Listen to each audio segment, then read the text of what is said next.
യേശുവിൻ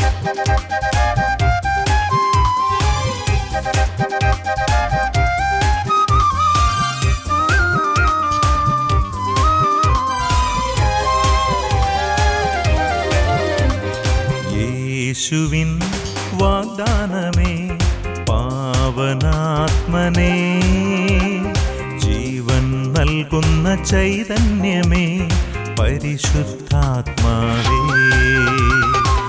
യേശുവിൻ വാഗ്ദാനമേ പാവനാത്മനേ, ജീവൻ നൽകുന്ന ചൈതന്യമേ പരിശുദ്ധാത്മാവേ.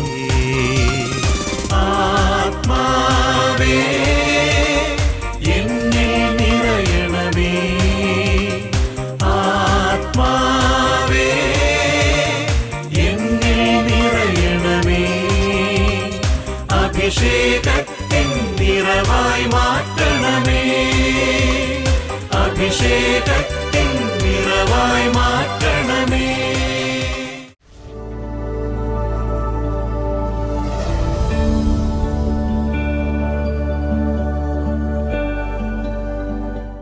ശംശായിക്ക് സ്തുതിയായിരിക്കട്ടെ. ക്ഷമ ഇസ്രായേൽ പ്രോഗ്രാമിൻ്റെ വചനവിരുന്നിൽ വീണ്ടും നാം ഒരുമിച്ച് കൂടിയിരിക്കുകയാണ്. നമ്മളിതിനു മുമ്പ് കൗമാരക്കാരായ ഏതാനും വിശുദ്ധരെക്കുറിച്ചും നമ്മൾ ചിന്തിക്കുകയുണ്ടായി. കൗമാരം വേണമെങ്കിൽ നമുക്ക് പുഷ്പിക്കാൻ പ്രയോജനപ്പെടുത്താം, കൗമാരം വേണമെങ്കിൽ വാടിപ്പോകാനുള്ള കാര്യങ്ങൾ നമുക്ക് ചെയ്യാം. അങ്ങനെ അതുമായി ബന്ധപ്പെട്ട കുറച്ച് ബൈബിൾ കഥാപാത്രങ്ങളെയും അതുപോലെ വിശുദ്ധരെയും നമ്മൾ ധ്യാനിക്കുകയുണ്ടായി.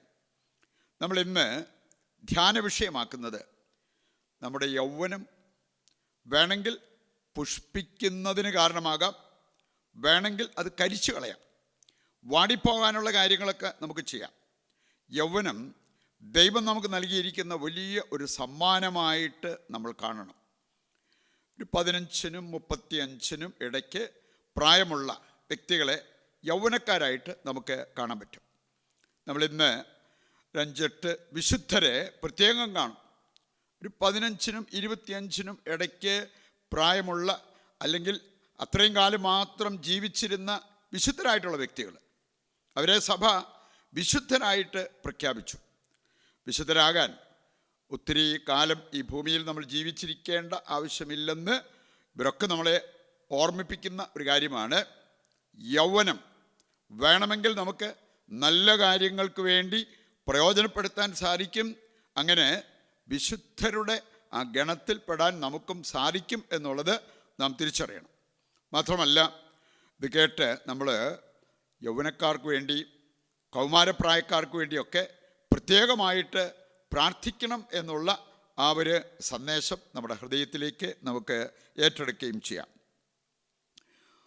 1-2 വിശുദ്ധരെ ആദ്യമായിട്ട് നമുക്ക് മനസ്സിലാക്കാം. ഒന്ന്, വിശുദ്ധ ആഗ്നസ്. ഈ വിശുദ്ധ ആഗ്നസിനെ കെട്ടാൻ കൊതിച്ചവർ, പ്രാപിക്കാൻ കൊതിച്ചവർ, അവൾ അതീവ സുന്ദരിയായിരുന്നു. നല്ല കഴിവുള്ള, സൗന്ദര്യമുള്ള ഒരു വ്യക്തിയായിരുന്നു. പക്ഷേ അവൾ സൂചിപ്പിച്ച ഒരു കാര്യം, എൻ്റെ കന്യാത്വം അത് ഞാൻ ഒരു സ്വർഗീയ മണവാളന് കൊടുത്തു. ഞാൻ എൻ്റെ ജീവിതം ഒരു സ്വർഗീയ മണവാളന് കൊടുത്തു. എൻ്റെ ഹൃദയത്തിൽ പ്രഥമ സ്ഥാനം പിടിക്കുന്നത് ആ സ്വർഗീയ മണവാളൻ യേശുക്രിസ്തു. അതുകൊണ്ട് ഇനി മറ്റൊരാളെ ആ സ്ഥാനത്തേക്ക് കയറ്റാൻ എനിക്ക് പറ്റത്തില്ല. അങ്ങനെ പറഞ്ഞ് ഇങ്ങനെയുള്ള വലിയ ക്ഷണം ലഭിച്ചിട്ടും അതെല്ലാം നിരസിച്ച ഒരു വ്യക്തിയാണ് വിശുദ്ധ ആഗ്നസ്. ഓക്കെ, അടിച്ചു പൊളിച്ച് ജീവിക്കാൻ സൗകര്യമില്ലാഞ്ഞിട്ടാണോ? അങ്ങനെയുള്ള കാര്യങ്ങൾക്ക് ക്ഷണം കിട്ടാഞ്ഞിട്ടാണോ? ഒന്നുമല്ല. പക്ഷെ അതെല്ലാം വന്നപ്പോഴും സ്വർഗീയ മണവാളനെ ഹൃദയത്തിൽ സൂക്ഷിച്ച് അവന് വേണ്ടി ജീവിതം സമർപ്പിച്ച, തൻ്റെ യൗവനം സമർപ്പിച്ച ഒരു വ്യക്തിയായിട്ട് വിശുദ്ധ ആഗ്നസിനെ നമുക്ക് കാണാൻ പറ്റും. മറ്റൊരു വ്യക്തി ഈജിപ്തിലെ വിശുദ്ധ മറിയം. എൻ്റെ 10-12 വയസ്സ് വരെ നന്നായിട്ടൊക്കെ ജീവിച്ച വ്യക്തി, ഭക്തിയും പ്രാർത്ഥനയും കാര്യങ്ങളും മാതാപിതാക്കളെ അനുസരിച്ചുമൊക്കെ ജീവിച്ച വ്യക്തി. അത് കഴിഞ്ഞപ്പോൾ വീട് വിട്ടുപോയി, ഒളിച്ചോടി, പാപസുഖത്തിൽ ആവേശത്തോടെ മുഴുകാൻ വേണ്ടി. പിന്നീട് നമ്മൾ കാണുകയാണ് ഏതാനും വർഷങ്ങൾക്ക് ശേഷം ഒരുപാട് പേരെ പാപത്തിലേക്ക് നയിച്ച ഈ വ്യക്തി ഒരു പിൽഗ്രിം ഗ്രൂപ്പിൻ്റെ കൂടെ ഒരു ദേവാലയത്തിലേക്ക് പ്രവേശിക്കാൻ നോക്കിയിട്ട് ഇവക്ക് കയറാൻ പറ്റുന്നില്ല. എന്തോ ഒരു അദൃശ്യ ശക്തി അവളെ പുറകോട്ട് തള്ളി മാറ്റും പോലെ ആലയത്തിൻ്റെ ഉള്ളിലേക്ക് കയറാൻ പറ്റുന്നില്ല. ബാക്കിയുള്ളവരൊക്കെ കയറി പോവുകയും ചെയ്തു. അവസാനം അവൾ അവിടെ കുത്തിയിരുന്ന് കരയാൻ തുടങ്ങി. കരഞ്ഞ് എത്ര നേരം കരഞ്ഞെന്നറിയത്തില്ല. ഇതെല്ലാം കഴിഞ്ഞ് എഴുന്നേറ്റപ്പോൾ ഒന്നുകൂടെ നോക്കി കയറാൻ പറ്റുമെന്ന്. അവൾക്ക് കയറാൻ പറ്റി. അപ്പോൾ അവൾക്ക് മനസ്സിലായി, ഇതിനു മുമ്പ് എന്തോ അദൃശ്യ ശക്തി എന്നെ ഉന്തി മാറ്റിക്കൊണ്ടിരുന്നത് എൻ്റെ പാപം. ആ പാപം മൂലം എനിക്ക് ഈ ആലയത്തിലേക്ക് പ്രവേശിക്കാനുള്ള യോഗ്യത പോലും ഇല്ലാത്തതുകൊണ്ട് അവൾ ഒരു തീരുമാനമെടുത്തു. ശേഷിച്ച അവളുടെ ജീവിതം ദൈവത്തിന് വേണ്ടി. അതുവരെ പാപസുഖത്തിന് തൻ്റെ ശരീരം സമർപ്പിച്ചെങ്കിൽ പിന്നീട് ആ ശരീരത്തിൽ ആ പാപത്തിന് പരിഹാരം ചെയ്യാനുള്ള തീരുമാനമെടുത്ത് മുന്നേറി. ഈജിപ്തിലെ മരുഭൂമിയിലേക്ക് പോയി വ്യവസ്ഥയായിട്ട് അതിൻ്റെ ആ ഒരു മരുഭൂമിയുടെ ചൂട് ഏറ്റെടുത്ത് ജീവിച്ച ഒരു വ്യക്തിയാണ്. അവൾ വിശുദ്ധിയാവുകയും ചെയ്തു. അങ്ങനെ ഒരു ദൈവാനുഭവം ഉണ്ടായിക്കഴിഞ്ഞപ്പോൾ പിന്നെ ശരീരത്തിൽ ഏറ്റെടുത്ത ആ ത്യാഗങ്ങൾ, സഹനങ്ങൾ അതവൾക്ക് മധുരമായിട്ട് തോന്നി. അസഹനീയമായിട്ട് തോന്നിയില്ല, മധുരമായിട്ട് തോന്നി. അങ്ങനെയാണ് ഇന്ന് വിശുദ്ധരുടെ ഗണത്തിൽ ഈജിപ്തിലെ വിശുദ്ധ മറിയം ഉൾക്കൊണ്ടിരിക്കുന്നത്. നമുക്ക് രണ്ട് വചനങ്ങൾ എടുക്കുമ്പോൾ മനസ്സിലാക്കാൻ പറ്റുന്ന ഒരു കാര്യം, യൗവനത്തിൽ സമ്പാദിക്കേണ്ടത് യൗവനത്തിൽ സമ്പാദിക്കണം. പിന്നെങ്ങാനുമാകാം എന്ന് വിചാരിച്ചാൽ ചിലപ്പോൾ നടക്കാതെ പോകും.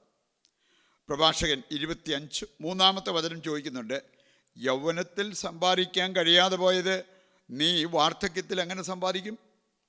യൗവനത്തിന് അതിൻ്റേതായിട്ടുള്ള കരുത്തുണ്ട്. ആ സമയത്ത് നമ്മൾ സമ്പാദിക്കേണ്ടത് ആ സമയത്ത് സമ്പാദിക്കണം.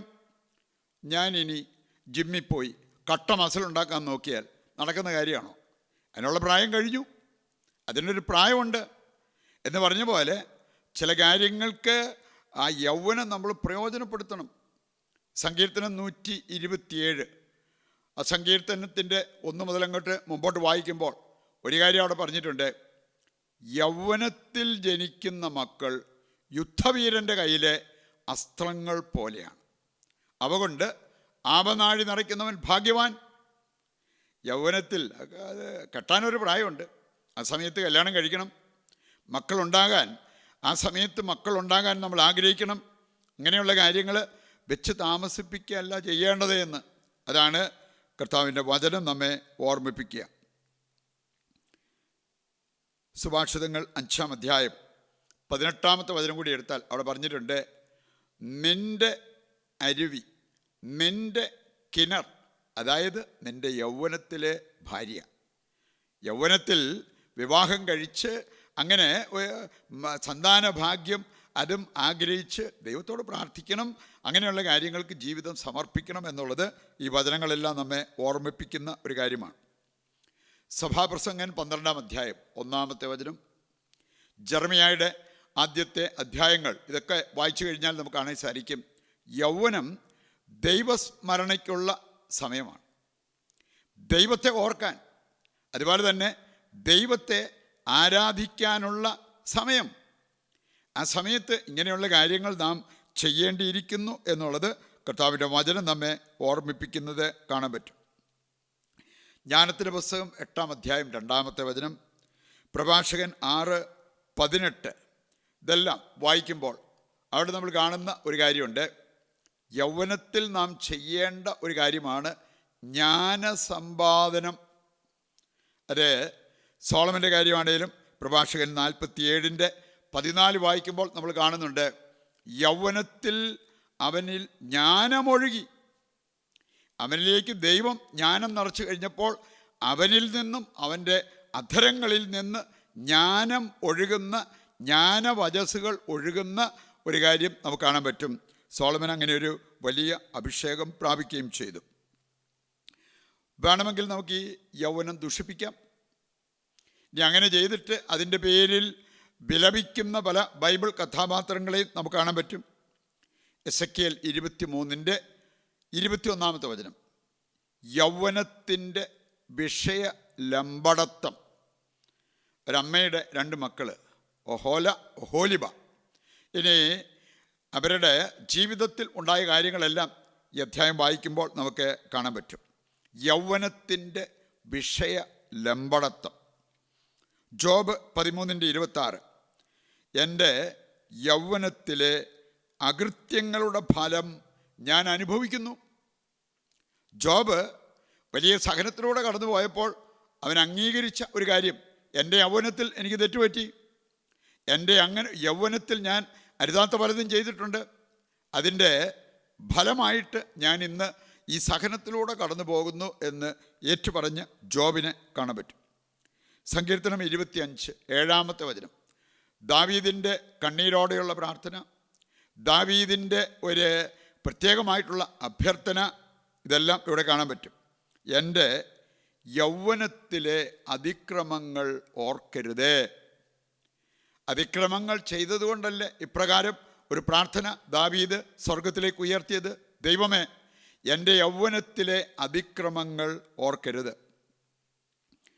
നമ്മൾ കാണുന്നുണ്ട് യുവാവായ ഉസിയ രാജഭരണമേറ്റത് വെറും 16 വയസ്സ് പ്രായമുള്ളപ്പോഴാണ്, വെറും 16. പക്ഷെ അവൻ രാജഭരണമൊക്കെ ഏറ്റ് പ്രതാപം വന്നു കഴിഞ്ഞപ്പോൾ അവൻ അതിൽ അഹങ്കരിക്കുന്നതായിട്ട് നമ്മൾ കാണുന്നുണ്ട്. അതവനെ നാശത്തിലേക്ക് തള്ളിവിടുന്നു. വീണ്ടും നമ്മൾ കാണുന്നുണ്ട് യുവാവായ സോളമൻ, ജ്ഞാനം അവനിലൂടെ ആ യൗവനത്തിൽ ഒഴുകിയിരുന്നു. പിന്നീട് നമ്മൾ കാണുകയാണ് 1 രാജാക്കന്മാർ 11:9 മുതൽ വായിക്കുമ്പോൾ അവൻ അനുസരണക്കേട് കാണിച്ചു. ദൈവത്തിൻ്റെ നിർദ്ദേശങ്ങൾ, മുന്നറിയിപ്പ് മാനിക്കാതെ അവൻ തന്നിഷ്ടപ്രകാരം പെരുമാറി. അതവൻ്റെ രാജ്യം വിഭജിക്കുന്നതിനും അവന് വലിയ നഷ്ടങ്ങൾ വരുന്നതിനും കാരണമായി എന്നുള്ളത് നമുക്ക് മനസ്സിലാക്കാൻ പറ്റും. ജെറമ്യാ 31:19 വചനമെടുത്താൽ അവിടെയും പറഞ്ഞിട്ടുണ്ട്, യൗവനത്തിലെ അപമാനഭാരം ഞാൻ ഇപ്പോഴും വഹിക്കുന്നു. യൗവനത്തിൽ നാം സൂക്ഷിക്കാതിരുന്നാൽ, നമ്മുടെ തന്നിഷ്ടപ്രകാരം നമ്മൾ ജീവിച്ച് ദൈവത്തിന് അനിഷ്ടമായ കാര്യങ്ങൾ ചെയ്താൽ പിന്നീട് അതിൻ്റെ ഭാരം, അപമാനം ഇതെല്ലാം നാം വഹിക്കേണ്ടി വരും എന്നുള്ളതിൻ്റെ ഒരു സൂചനയാണ് നമുക്കിവിടെ ലഭിക്കുക. 4-മതായിട്ട് നമ്മൾ ചിന്തിക്കുന്നത്, നമ്മുടെ യൗവനം പുഷ്പിക്കാൻ ഇടവരുത്താം.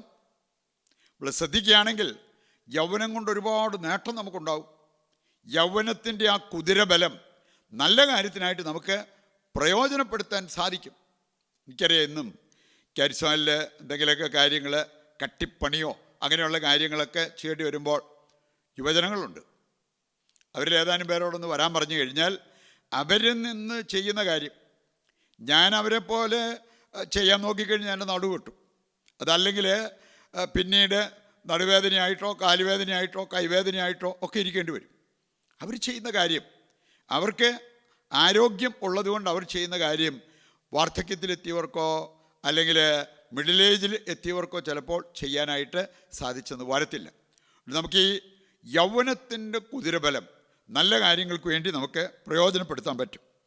പുറപ്പാട് 10-9 മുതൽ വായിക്കുമ്പോൾ ദൈവത്തെ ആരാധിക്കേണ്ട ഒരു ഗണത്തെക്കുറിച്ച് അവിടെ പറഞ്ഞിട്ടുണ്ട്. അതിൽ 1-ാം സ്ഥാനത്ത് വെച്ചിരിക്കുന്നത് യൗവനക്കാരെയാണ്. യൗവനക്കാർ, യുവജനങ്ങൾ ദൈവത്തെ ആരാധിക്കാൻ പോകണം എന്ന് മോശ പറയുന്ന ഒരു കാര്യം. അവസാനമായിട്ട് നമ്മൾ ചിന്തിക്കാൻ പോകുന്നത്, ഒരു 15-നും 25-നും ഇടയ്ക്ക് പ്രായമുള്ള 8 വിശുദ്ധരെ നമ്മൾ പരിചയപ്പെട്ടിരിക്കുന്നത് നല്ലതാണ്. വെറും 15 വയസ്സ് പ്രായമുള്ളപ്പോൾ മരിച്ച വ്യക്തിയാണ് വിശുദ്ധ കാർലോസ് അക്വിറ്റസ്. അദ്ദേഹത്തിൻ്റെ കഴിവ് അദ്ദേഹം നല്ല കാര്യത്തിന് വേണ്ടി പ്രയോജനപ്പെടുത്തി. അതുകൊണ്ട് തന്നെ വിശുദ്ധരുടെ ഗണത്തിൽപ്പെടാൻ ദൈവം അനുവദിച്ചു എന്നുള്ളത് നാം തിരിച്ചറിയണം. ലളിതമായ ഒരു ജീവിതം നയിച്ച് ഉയർന്ന ചിന്തയോടുകൂടി ജീവിച്ച ഒരു വ്യക്തിയാണ് കാർലോസ് അക്വിറ്റസ്. ഇതൊക്കെ നമുക്കും ചെയ്യാവുന്ന കാര്യങ്ങളാണ്. രണ്ടാമതൊരു വിശുദ്ധ സ്റ്റാനിസ്ലാവുസ് കോസ്ക. സ്റ്റാനിസ്ലാവുസ്. ഇനി ഒരു 17 വയസ്സ് പ്രായമുള്ള ഒരു വ്യക്തിയായിരുന്നു സ്റ്റാനിസ്ലാവോസ് മരിക്കുമ്പോൾ. പക്ഷെ ആ സമയം കൊണ്ട് വിശുദ്ധ ജീവിതം നയിക്കാൻ തൻ്റെ യൗവനം സമർപ്പിച്ച ഒരു വ്യക്തിയാണ് സ്റ്റാനിസ്ലാവോസ്. കേവലം ഒരു വർഷം മാത്രം ഒരു ജെസ്യൂട്ടായിട്ട് ജീവിച്ച വ്യക്തി. പ്രതികൂലങ്ങളുടെ നടുവിലും വിശ്വാസത്തിലും അതുപോലെ തന്നെ വിശുദ്ധിയിലും ഉറച്ചു നിന്ന ഒരു വ്യക്തിയായിരുന്നു സ്റ്റാനിസ്ലാവോസ്. അവിടെ തന്നെ സഭ അദ്ദേഹത്തെ വിശുദ്ധനായിട്ട് ഉയർത്തുന്നത് കാണാൻ പറ്റും. യുവജനങ്ങൾ, നോവിസസ്, സെമിനാരിയൻസ് എന്നിവരുടെയൊക്കെ പേട്രൺ സെയിൻ്റാണ് വിശുദ്ധ സ്റ്റാനിസ്ലാവോസ്. മൂന്നാമത്തെ ആൾ വിശുദ്ധ ജോവാൻ ഓഫ് ആർക്ക്. 19 വയസ്സുണ്ടായിരുന്നുള്ളൂ മരിക്കുമ്പോൾ. നാഷണൽ ഹീറോയിൻ ഓഫ് ഫ്രാൻസ് എന്നറിയപ്പെടുന്ന വിശുദ്ധയാണ് ജോവാൻ ഓഫ് ആർക്ക്. സ്വർഗീയ സന്ദേശം അത് ഏറ്റെടുത്ത് ഫ്രഞ്ച് ആർമിയെ ധീരതയോടെ നയിച്ച ഒരു വ്യക്തിയാണ്, ഒരു ധീരവനിതയാണ് ജോവാൻ ഓഫ് ആർക്ക്. വിശ്വസ്തതയും ധൈര്യവും നിറഞ്ഞ ഒരു വ്യക്തിയായിരുന്നു ജോവാൻ ഓഫ് ആർക്ക് എന്നുള്ളത് നമ്മൾ തിരിച്ചറിയണം. നാലാമതായിട്ട് നമ്മൾ കാണുക കന്യകയായ വിശുദ്ധ ജർമെയിൻ. 22 വയസ്സുണ്ടായിരുന്നുള്ളൂ മരിക്കുമ്പോൾ. വിശുദ്ധ ജർമെയിൻ ചെറുപ്പത്തിലെ ഒരു കൈക്ക് സ്വാധീനം നഷ്ടപ്പെട്ട വ്യക്തി. അമ്മ മരിച്ചുപോയി ചെറുപ്പത്തിലെ. രണ്ടാനമ്മയാണ് നോക്കിയത്. ഒരുപാട് സഹനങ്ങൾ ഏറ്റെടുക്കേണ്ടി വന്നു. ആവശ്യത്തിന് ഭക്ഷണം പോലും കിട്ടാത്ത സാഹചര്യങ്ങളുണ്ടായിരുന്നു. എന്നിട്ടും കിട്ടുന്ന ആ ഒരു മിനിമം ഭക്ഷണത്തിൽ ഒരല്പം മാറ്റിവെച്ച് പാവപ്പെട്ടവർക്ക്, വിശക്കുന്നവർക്ക് അതുകൊണ്ടേ കൊടുക്കുമായിരുന്നു കന്യകയായ വിശുദ്ധ ജർമെയിൻ. 5-ാമത്തെ ആളാണ് അലോഷ്യസ് ഗൊൺസാഗ. അദ്ദേഹം മരിക്കുമ്പം 23 വയസ്സ്. അദ്ദേഹം സൂചിപ്പിച്ചൊരു കാര്യം, എൻ്റെ ജീവിതം ഒരു വളഞ്ഞ ഇരുമ്പ് പൊടി പോലെയാണ്. ഇത് നേരെയാക്കാൻ എനിക്കൊരു ചുറ്റിക വേണം. അതിനാണ് ഞാൻ ഈ സന്യാസ സമൂഹത്തിൽ ചേരുക. അദ്ദേഹം കണ്ടെത്തിയ ചുറ്റികയാണ് പ്രാർത്ഥനയും പരിത്യാഗ പ്രവൃത്തികളും. അങ്ങനെ ഈ ചെറുപ്പക്കാരൻ തൻ്റെ ജീവിതം നേരെയാക്കി സ്വർഗത്തിലെത്താനുള്ള ദൃഢനിശ്ചയമുള്ള വ്യക്തിയായിരുന്നു.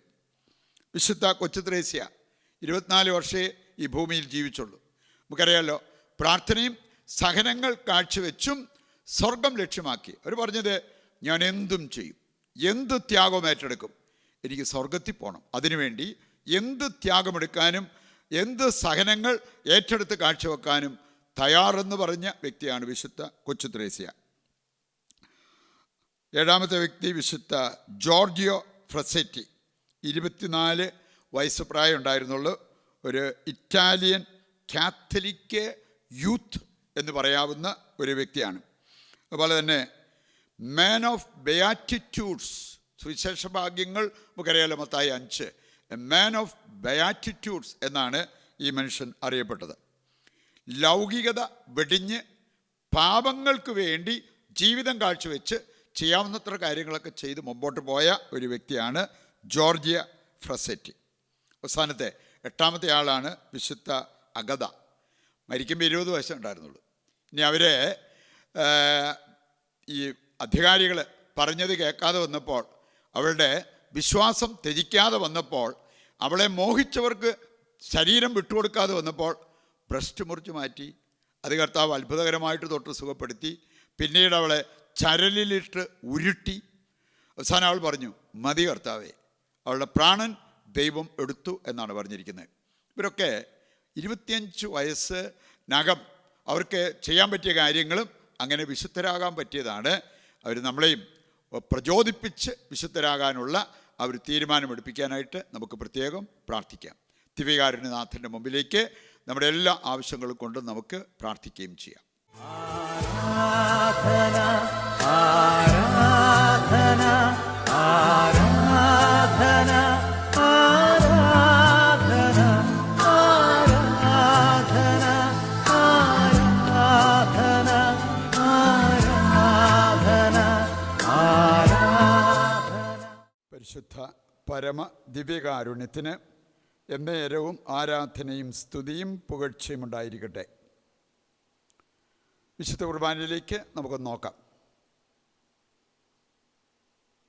നമ്മൾ 15-നും 25-നും ഇടയ്ക്ക് പ്രായമുള്ള 8 വിശുദ്ധരെക്കുറിച്ച് നമ്മൾ ചിന്തിക്കുകയുണ്ടായി.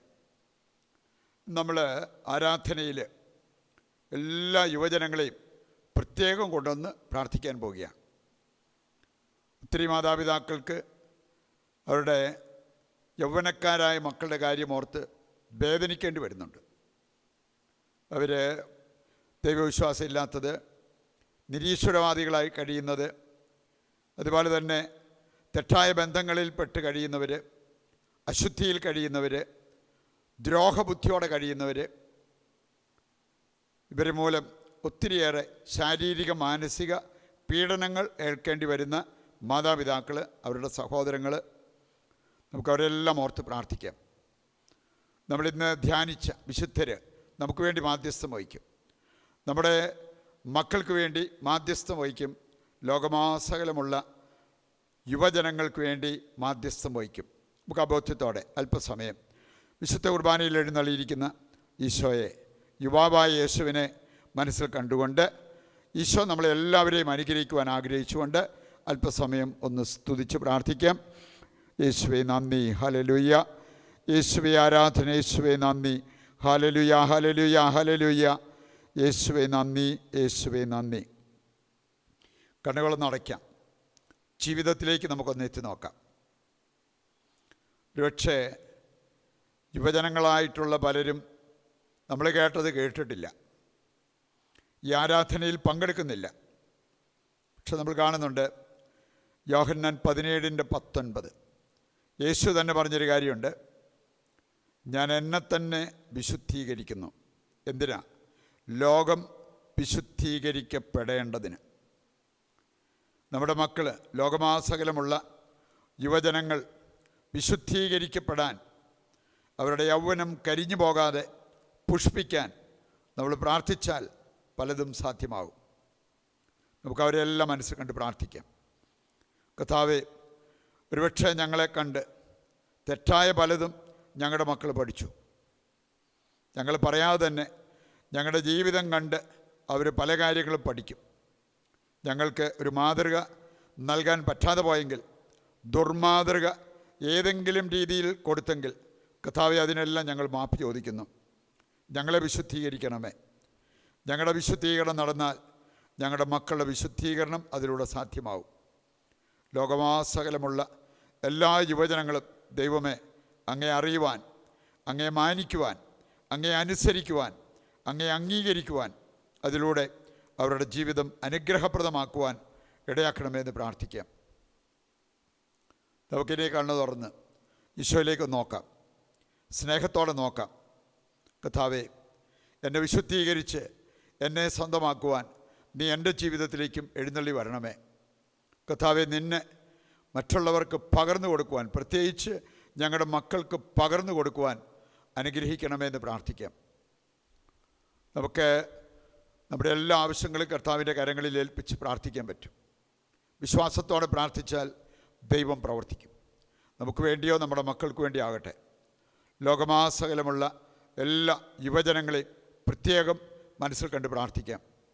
അവർക്കെല്ലാം സ്വർഗത്തിൽ പോകണം, വിശുദ്ധ ജീവിതം നയിക്കണം, ദൈവത്തെ മാനിക്കണം, ദൈവത്തെ അനുഭവിക്കണം. അങ്ങനെ ഒരാഗ്രഹം ഉണ്ടാകുവാൻ നമുക്ക് പ്രാർത്ഥിക്കാം. ഒരുപക്ഷെ മാരകമായ രോഗങ്ങളും മറ്റ് ജീവിത പ്രശ്നങ്ങളുമൊക്കെ നേരിടുന്ന യൗവനക്കാർ, അവരുടെ മേലെല്ലാം ദൈവത്തിൻ്റെ കൃപയും കരുണയും ഒഴുകി വരുവാൻ ആഗ്രഹിച്ച് പ്രാർത്ഥിച്ചുകൊണ്ടിരിക്കുക. കാരുണ്യവാനായ കർത്താവേ, ഈ സമൂഹത്തിനു വേണ്ടി പ്രാർത്ഥിക്കുന്നു. കർത്താവേ, അങ്ങയുടെ വചനത്തിലൂടെയും ഞങ്ങൾ മനസ്സിലാക്കിയ കാര്യങ്ങൾ ജീവിച്ച് മുന്നേറുവാൻ അങ്ങ് ഞങ്ങളെ സഹായിക്കണമേ. അങ്ങയെ സ്നേഹിക്കുന്നവരും അങ്ങയെ മാനിക്കുന്നവരും അനുസരിക്കുന്നവരുമായി മാറുവാൻ ഞങ്ങളെയും ഞങ്ങളുടെ മക്കളെയും അവിടുന്ന് സഹായിക്കണമേ. ഞങ്ങളുടെ എല്ലാ ആവശ്യങ്ങളും അവിടുന്ന് ഇപ്പോൾ ഏറ്റെടുത്ത് ഞങ്ങളെ അനുഗ്രഹിക്കണമേ. പ്രിയപ്പെട്ടവരെ, കർത്താവായ യേശുക്രിസ്തുവിൻ്റെ വലിയ നാമത്തിൽ പൗരോഹിത്യ അധികാരത്തിന് കീഴിൽ നിന്നുകൊണ്ട് നിങ്ങളെയും നിങ്ങളുടെ കുടുംബത്തെയും ലോകമാസകലമുള്ള എല്ലാ യൗവനക്കാരെയും അനുഗ്രഹിച്ച് ആശീർവദിക്കുന്നു. പിതാവിൻ്റെയും പുത്രൻ്റെയും പരിശുദ്ധാത്മാവിൻ്റെയും നാമത്തിൽ ആമേൻ. നമ്മൾ ചോദിച്ച അഭിഷേകം ദൈവം നമുക്ക് നൽകുന്നു എന്നുള്ള വിശ്വാസത്തോടും ബോധ്യത്തോടും കൂടെ താഴ്ന്ന സ്വരത്തിൽ കർത്താവിനെ സ്തുതിച്ചുകൊണ്ട് ദിവ്യകാരുണ്യത്തിൻ്റെ ആശീർവാദവും സ്വീകരിക്കാം. പരിശുദ്ധ പരമ ദിവ്യകാരുണ്യത്തിന് എന്നേരവും ആരാധനയും സ്തുതിയും പുകഴ്ചയും ഉണ്ടായിരിക്കട്ടെ.